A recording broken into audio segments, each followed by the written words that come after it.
चलिए let's start our new chapter that is environment and sustainable development. बहुत ही easy chapter है, scoring chapter है। आज तक आप लोग पढ़ के आए हैं चैप्टर। क्लास सेकंड से हम लोग एनवायरनमेंट पढ़ना स्टार्ट कर देते हैं कि एनवायरनमेंट क्या होता है। तो वन बाय वन इस चैप्टर को जो है डिटेल के अंदर डिस्कस करेंगे। एनवायरनमेंट की बात करें तो व्हाट इज एनवायरनमेंट? कहता है वो सारी कंडीशंस, वो सारे फैक्टर्स जो हमारी ह्यूमन लाइफ को अफेक्ट करते हैं, these are the environment. So what is an environment? तो एनवायरनमेंट क्या होता है? It is a sum total of the surroundings and the totality of resources that affect our existence and quality of our life. जो हमारी quality of life को affect करते हैं उसे हम लोग क्या कहते हैं? एनवायरनमेंट कहते हैं। सिंपल सी बात है, all the things which affect our life that is environment. हमारी जो सराउंडिंग्स है, एयर्स है, वाटर है, स्काई है, दीज आर द एनवायरनमेंट। सर्दी आ गई, कभी गर्मी आ गई, तो ये सब चीजें हमें अफेक्ट करती हैं, तो दिस इज एनवायरनमेंट।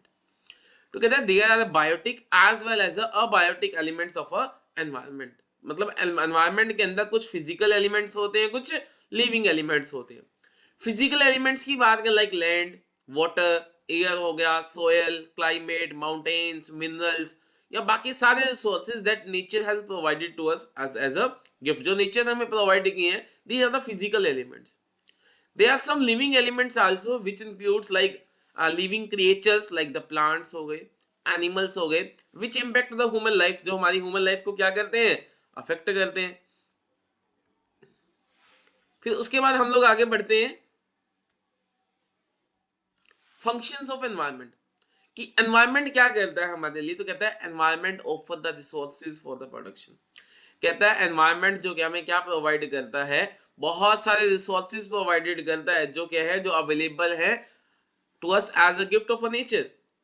अब रिसोर्सेज जो है वो दो टाइप्स के प्रोवाइड करते हैं, एक रिन्यूएबल रिसोर्सेज होते हैं, एक नॉन रिन्यूएबल रिसोर्सेज होते हैं। रिन्यूएबल रिसोर्सेज वो होते हैं which can be replenished and care not likely to be exhausted and depleted on use. Example water, sunlight, wood, these are the renewable source of energy. Non renewable source of energy renew नहीं किया जा सकता। These are those which are likely to be exhausted and depleted on use, कि ये use करने के बाद खत्म हो जाते चले जाएंगे। The rate at which these resources re-emerge is far short at the rate of which these resources are being exploited for use। कि जितनी जल्दी रिक्रिएट होते हैं उससे ज्यादा हम लोग इसका यूज कर रहे हैं, और ये जो है खत्म होते चले जाएंगे अगर हम इनको और ज्यादा यूज करते रहेंगे। ये रिन्यू नहीं हो पा रहे। मिनरल्स हो गए, फॉसिल फ्यूल्स हो गए, तो these are the non renewable resources of production.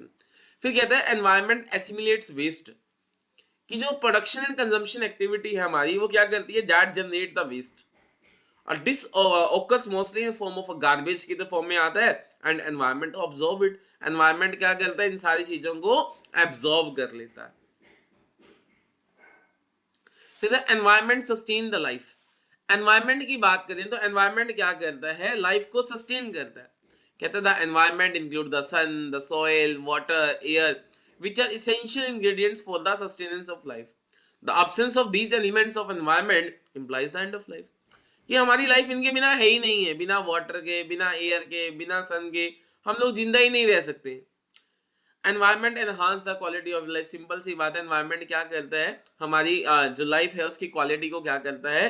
Enhance करता है। फिर बात होती है carrying capacity of environment and environment crisis. Carrying capacity क्या होती है? कहते हैं जब तक हमारी जो क्या है एनवायरनमेंट हमारे रिसोर्सेज के एक्सप्लॉयटेशन को ऑब्जर्व कर पा रहा है, तो हम लोग कह सकते हैं that is in a carrying capacity. लेकिन जब कहते हैं एनवायरनमेंट जो क्राइसिस तब होते हैं, लेकिन जब हमारी कैरिंग कैपेसिटी होती है एनवायरनमेंट की, वो चैलेंज हो जाए through excessive exploitation of natural resources and through excessive generation of wastage ज्यादा हो जाए, और लेकिन हमारी कैरिंग कैपेसिटी उतनी नहीं है, तो these are the environmental crisis. उसे हम लोग क्या कहते हैं? एनवायरमेंटल क्राइसिस कहते हैं। Is it clear? Environmental crisis and carrying capacity of environment. कहते हैं जो generation of waste does not exceed the absorption capacity of the environment, so environment is not polluted.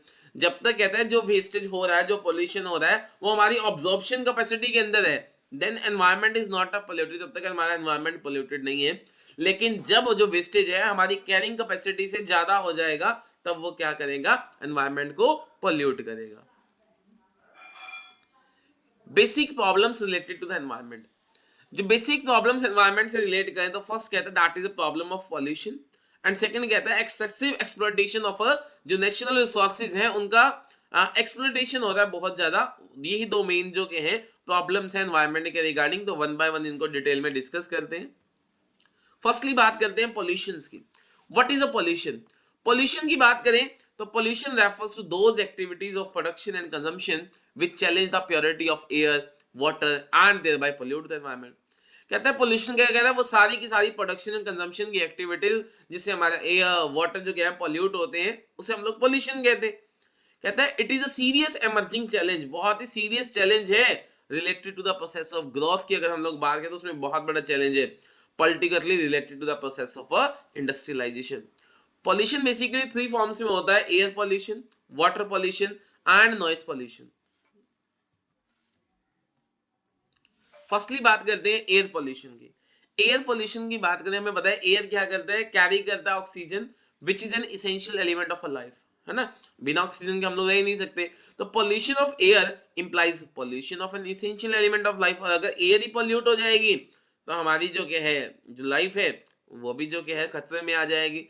Air pollution occurs owing to the presence of pollutants in air। Air pollution क्यों होगा? जब air के अंदर बहुत सारे pollutants आ जाएंगे। तो कौन कौन से फैक्टर्स जो क्या कंट्रीब्यूट करते हैं एयर पॉल्यूशन को, हमें पता ही है। Smoke emitted by the industries, industry से जो स्मोक आता है, पॉइजनस गैसेस जो एमिटेड होती हैं, ठीक है, like particularly the plastic and leather industries होती है, वहां पे बहुत सारी पॉइजनस गैसेस होती हैं। फिर कहता है the emission of gases by the motor vehicles has risen to a threatening level. Like आजकल हम लोग बात करें तो व्हीकल्स बहुत ज्यादा हो गए हैं, मोटर व्हीकल्स, तो उससे जो गैसेस एमिशन होता है वो भी क्या करते हैं, एयर को हमारे पॉल्यूट करते हैं। फिर वाटर पॉल्यूशन, लाइक एयर की बात करें तो वाटर भी जो क्या है एयर की तरह ही हमारे लिए इसेंशियल एलिमेंट है ह्यूमन लाइफ के लिए, एंड जो इसका पॉल्यूशन है वो भी उतना ही सीरियसली है अगर ये पॉल्यूट होता है। तो पॉल्यूशन ऑफ वाटर बेसिकली किस होता है, जब वाटर में कंटामिनेशन हो जाता है। यूज ऑफ पॉल्यूटेड या contaminated water lead to disease, उससे डिसीज बीमारियां हो जाती हैं लाइक ड्रॉ या हेपेटाइटिस, ठीक है, और बहुत सारी बीमारियां जो कि फैल जाती हैं। जब मेन कॉज जो है वाटर पॉल्यूशन का क्या है, इंडस्ट्रियल वेस्ट जो है वो streaming into the rivers, rivers में छोड़ा जा रहा है। Domestic sewerage that flows into the streams and rivers, agriculture का जो रन ऑफ है that runs into streams and rivers, thermal power house है discharge ash mixed with water हो जाता है, तो उससे हमारा वाटर क्या होता है, पॉल्यूट होता है। फिर आता है हमारे पास नेक्स्ट नॉइस पॉल्यूशन।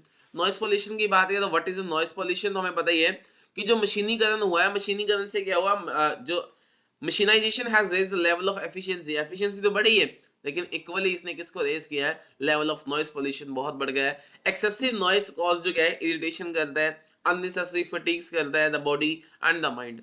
अकॉर्डिंगली कहते हैं the quality of Detroit's and efficiency is reduced. कहते हैं you may note the following serious sources of noise pollution. Noise pollution क्यों होता है? एक तो sound produced by machines used in the industry, industries के अंदर जो मशीन्स यूज होती है उससे साउंड प्रोड्यूस होती है। सेकंड थिंग कहते हैं sound produced by the car trucks and other means of transport चलते हैं, वो भी साउंड प्रोड्यूस करते हैं। Sound produced by machines in the construction work पे जो मशीन्स चल रही होती हैं, ठीक है, उससे जो साउंड प्रोड्यूस होती है, these are also part of a noise pollution, उससे भी क्या होता है, नॉइस पॉल्यूशन होता है। फिर आता है हमारे पास नेक्स्ट है excessive exploitation of natural resources. Basic problem पड़ी थी ना, एक तो प्रॉब्लम ऑफ पॉल्यूशन थी और एक था excessive exploitation of natural resources. कहता है it is a second aspect of environmental problem. ये सेकंड एस्पेक्ट है एनवायरमेंटल प्रॉब्लम का, जो किससे रिलेट करता है कि एक्सप्लॉइटेशन हो रहा है किसका, नेचुरल रिसोर्सेज का बहुत ज्यादा, that is a degradation of resources. Natural resources refers to forest हो सकते हैं, मिनरल्स हो गए, सॉइल हो गए। Natural resources are also called the, हम इन्हें नेचुरल कैपिटल भी कहते हैं। कहता है to achieve the economic growth, economic growth को अचीव करने के लिए मैन को क्या नीड है कि जो नेचुरल कैपिटल है उसकी नीड है, साथ साथ में फिजिकल कैपिटल की, फिजिकल कैपिटल की रिक्वायरमेंट तो है, उसके साथ साथ हमें नेचुरल कैपिटल भी चाहिए इकोनॉमी को ग्रोथ करने के लिए। कहता है as a result of increasing production, जैसे जैसे प्रोडक्शन बढ़ रहा है there is a depreciation of both physical capital and natural capital. Production के बढ़ने से हमारी फिजिकल कैपिटल भी डेप्रिशिएट हो रही है, हमारी नेचुरल कैपिटल भी डेप्रिशिएट हो रही है। कहता है so we have to make the provision for the replacement of a physical capital but the depreciation of natural resources is often ignored और पुअरली एड्रेस। लेकिन जो क्या है नेचुरल रिसोर्सेज का जो डिग्रेडेशन हो रहा है, डेप्रिसिएशन हो रहा है, उसके लिए कोई भी जो क्या है स्टेप्स नहीं लिए जा रहे हैं। लाइक अब डिग्रेडेशन की हम लोग यहाँ बात करते हैं तो फर्स्टली आता है deforestation.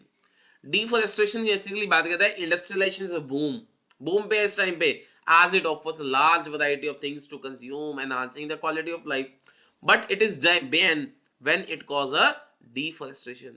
This is how it happens. कहते हैं trees are felled to meet the growing need of wood and other forest products by the industries. Industrialization lead to urbanization, and urbanization induce deforestation. More and more forests are cleared for the development of township. Multi-purpose river projects are another factor contributing to the deforestation.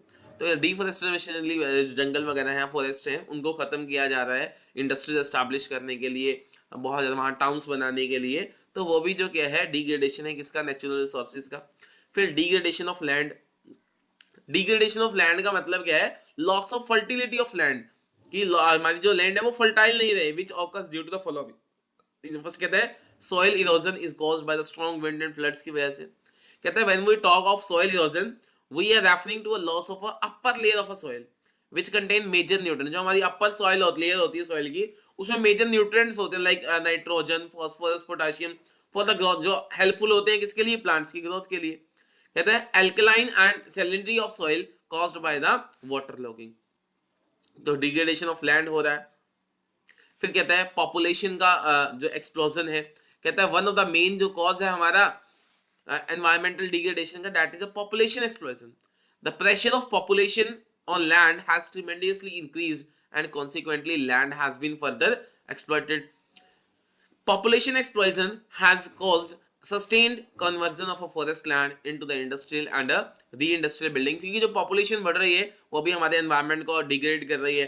फिर wide spread poverty, कि large section जो Indian population का है वो absolutely poor है, and these people क्या करते हैं, cut trees for the fuel wood which they sell to earn their livelihood. This cause a massive erosion of natural capital. बहुत गरीब लोग हैं वो पेड़ काट के जो क्या है उनको बेच के लकड़ी को अपनी जो क्या लिविंग्स कमा रहे हैं. फिर इंक्रीज अर्बनाइजेशन. अर्बनाइजेशन जो क्या है वो भी प्रेशर है हाउसिंग के ऊपर, अदर सिविक अमेनिटीज के ऊपर. तो it has resulting in increasing demand for land हो रहा है, इससे जो क्या है फिर हमारे नेचुरल सोर्सेज एक्सप्लॉइटेशन हो रहे हैं. फिर increasing use of pesticide, insecticide, chemical fertiliser का यूज हो रहा है, तो वो भी एनवायरमेंट को पोल्यूट कर रहे हैं. मल्टीप्लिसिटी ऑफ ट्रांसपोर्ट व्हीकल, इतने ज्यादा ट्रांसपोर्ट व्हीकल्स हो गए हैं वो हमारे को हमें एयर पोल्यूशन कर रहे हैं. फिर रैपिड इंडस्ट्रियलाइजेशन. अब जो रैपिड इंडस्ट्रियलाइजेशन हो रहा है उससे एयर भी पॉल्यूट हो रही है, वाटर भी पॉल्यूट हो रहा है, नॉइस भी पॉल्यूशन हो रहा है. तो इंडस्ट्रियल जो स्मोक है वो सीरियस पॉल्यूटेंट, इंडस्ट्री से जो स्मोक आता है वो एक सीरियस पॉल्यूटेंट है. फिर हम लोग नेक्स्ट बात करते हैं ग्लोबल वार्मिंग की. Global warming is also major issue है हमारा. कहता है global warming is observed and projected increase in the average temperature of earth, atmosphere and ocean. जो हमारा एवरेज टेम्परेचर है वो इंक्रीज हो रहा है, that is a global warming. Causes of a global warming. Global warming क्यों हो रही है, कहता है global warming is a cause due to increase in a greenhouse gas जो concentration है वो increase हो रहा है, like water vapor, carbon dioxide, methane, ozone in the atmosphere and enhances the global warming. कहता है कि जो हमारे एटमॉस्फेयर के अंदर वाटर वेपर्स ज्यादा होना, कार्बन डाइऑक्साइड, मीथेन, ओजोन, इन सब का होना जो क्या है एनहांस करता है किसको, ग्लोबल वार्मिंग को. कहते हैं जब कॉयल एंड पेट्रोलियम बर्न होता है, प्रोडक्ट्स होते हैं, ठीक है, deforestation increase the amount of carbon dioxide in the atmosphere. जब डिफोरेस्टेशन हो रहा है उससे कार्बन डाइऑक्साइड जो इंक्रीज हो रही है एटमॉस्फेयर के अंदर.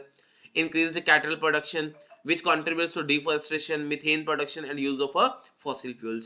These are the causes of global warming. कहते हैं तो ग्लोबल वार्मिंग का इफेक्ट क्या पड़ा है, तो ग्लोबल वार्मिंग एडवर्सली इफेक्ट करती है अर्थ को. लाइक इससे ग्लोबल वार्मिंग से क्या हो रहा है, हमारी आइस मेल्ट हो रही है specially at the earth poles. It has lead to a step rise in sea level and coastal flooding हो सकता है. hurricanes and other tropical storms are like to become stronger. Increased incidence of a tropical disease like malaria, cholera, dengue वगैरह, chikungunya etc. There are thousands of species like polar bears in the danger of becoming the extinct forever. कि बहुत ज्यादा हमें global warming क्या कर रही है, affect कर रही है, and it's a major cause जो क्या है. फिर नेक्स्ट हम लोग बात करते हैं ozone depletion. Ozone depletion basically बात करें, it refers to destruction of ozone in the ozone layer due to presence of chlorine from man-made chlorofluorocarbons and other forces. Chlorofluorocarbon is main problems of ozone depletion. Causes again the problem of ozone depletion caused by high levels of chlorine and bromine compounds in the stratosphere. जो chlorofluorocarbon है which is use as a cooling substance, हम लोग AC और refrigerator के अंदर use तो कर रहे हैं. कहता है aerosol propellants and bromofluorocarbons which are used in the fire extinguisher में जो यूज होती हैं हालन्स वगैरह, वो भी क्या करते हैं, ओजोन को डिप्लीशन कर रहे हैं, क्योंकि उससे क्लोरोफ्लोरोकार्बन्स होते हैं, क्लोरीन उसके अंदर होता है, वो हमारे जो एनवायरनमेंट को पोल्यूट कर रहा है। मेन इफेक्ट्स क्या आते हैं बेसिकली इससे, कि जो यूवी रेडिएशंस हैं seems to be responsible for skin cancer, जो क्या है बेसिकली क्लोरोफ्लोरोकार्बन से स्किन कैंसर तक हो रहा है। UV radiation also influence the growth of terrestrial जो प्लांट्स हैं उनको भी क्या कर रहे हैं, इन्फ्लुएंस कर रहे हैं। फिर है measures to save the environment. हम इस एनवायरनमेंट को कैसे सेव कर सकते हैं, फर्स्टली कहता है सोशल अवेयरनेस करके। अवेयरनेस जो क्या है एक इंपॉर्टेंट वे है जिससे हम लोग क्या कर सकते हैं, एनवायरनमेंट को सेव कर सकते हैं। फिर कहते हैं पॉपुलेशन को कंट्रोल करके हम लोग क्या कर सकते हैं, एनवायरनमेंट को कंट्रोल कर सकते हैं। अफोरेस्ट्रेशन कैंपेन, मतलब ज्यादा से ज्यादा जो क्या है हम लोग क्या करें, पेड़ पौधे लगाएं, प्लांट लगाएं, उससे जो क्या हम लोग क्या कर सकते हैं, एनवायरनमेंट को सेव कर सकते हैं।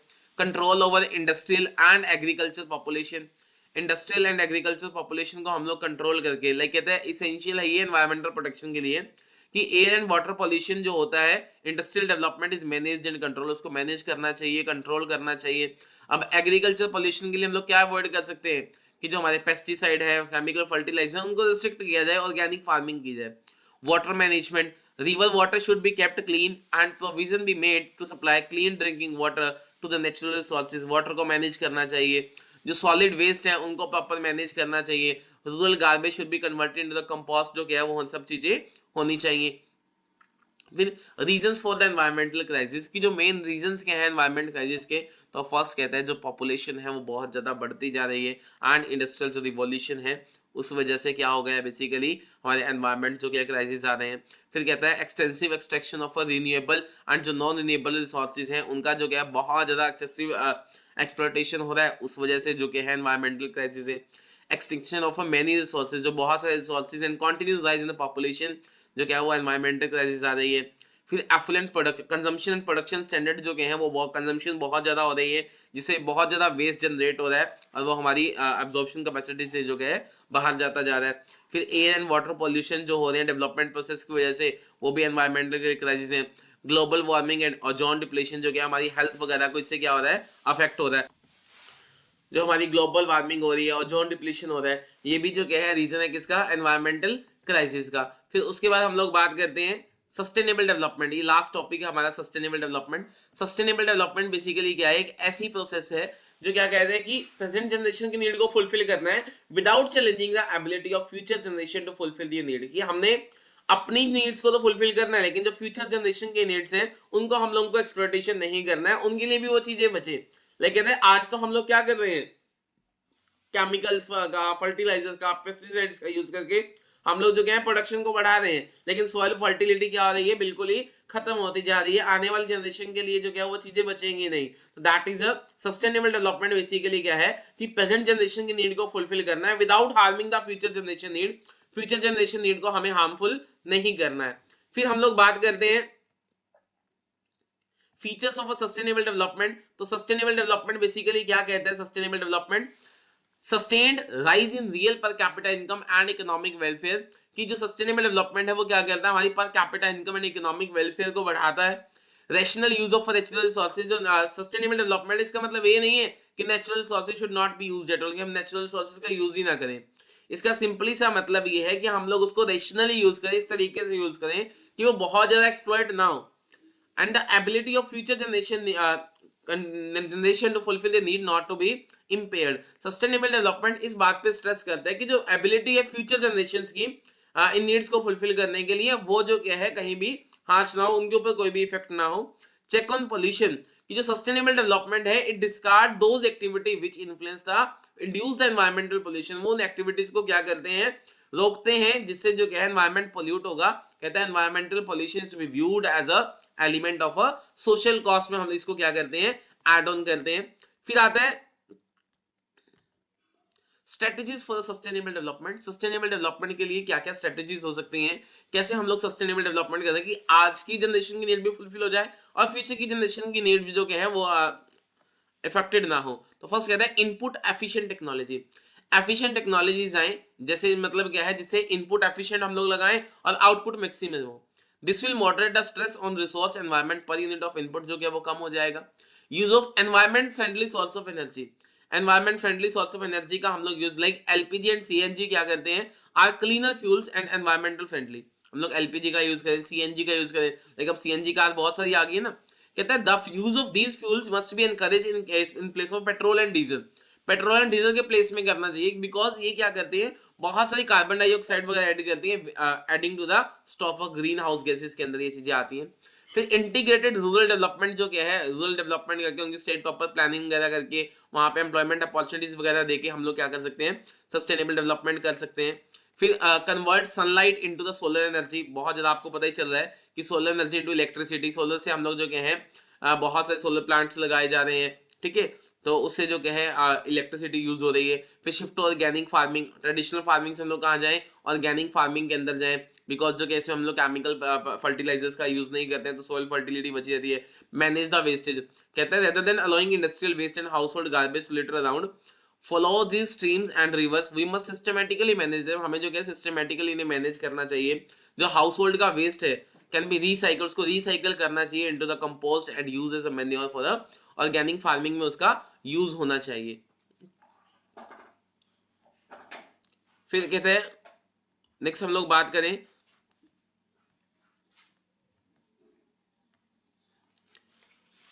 Straighten laws on the disposal of chemical. जो एफिलिएंट्स हैं उनके ऊपर प्रॉपर लॉज वगैरह होने चाहिए ताकि इनका प्रॉपर इतना ज़्यादा बहुत ज़्यादा एक्सेसिव यूज ना हो। फिर awareness to conserve natural asset for inter generation equity, inter generational equity के लिए अवेयरनेस प्रोग्राम चलाए जाए ताकि हम नेचुरल सोर्सेज को बचा के रख सकें। पब्लिक मीन्स ऑफ ट्रांसपोर्ट जो है वो रैपिड किया जाए, कंफर्टेबल किया जाए, ताकि इकोनॉमिकल किया जाए, like metro in Delhi. Such mean of transport must be extended to the suburban areas as well में भी करना चाहिए। This will cut the private vehicles जो क्या है, ट्रैफिक है वो कट हो जाएगी, लोग उनका यूज करेंगे, अकॉर्डिंगली जो एनवायरमेंटल पोल्यूशन है वो हमारा क्या हो जाएगा, रिड्यूस हो जाएगा। तो बेसिकली सिंपल सा चैप्टर, इस चैप्टर के अंदर कुछ ज़्यादा नहीं है। हम लोगों ने एनवायरनमेंट के बारे में पढ़ा, तो उसमें बेसिकली एनवायरनमेंट को दो ही चीज़ें हैं, एक तो एनवायरनमेंट पोल्यूशन और एक डिग्रेडेशन ऑफ नेचुरल रिसोर्सेज। तो एनवायरनमेंट पोल्यूशन के अंदर बेसिकली हम लोगों ने एयर पोल्यूशन पढ़ा, नॉइज पोल्यूशन पढ़ा एंड वाटर पोल्यूशन पढ़ा। उसके बाद हम लोगों ने पढ़ा कि कैसे नेचुरल रिसोर्सेज का डिग्रेडेशन हो रहा है, डिफॉरेस्टेशन करके पॉपुलेशन बढ़ती है, उनके मेन रीजंस क्या हैं। उसके बाद हम लोगों ने सस्टेनेबल डेवलपमेंट पढ़ा कि प्रेजेंट जनरेशन की नीड को फुलफिल करना है without harming the future generation need. तो उसकी कुछ फीचर्स थी एंड स्ट्रेटजीज थी कि कैसे हम लोग सस्टेनेबल डेवलपमेंट कर सकते हैं। तो वो सारी चीज़ें मैंने आपके साथ डिस्कस की। Thanks and have a nice day.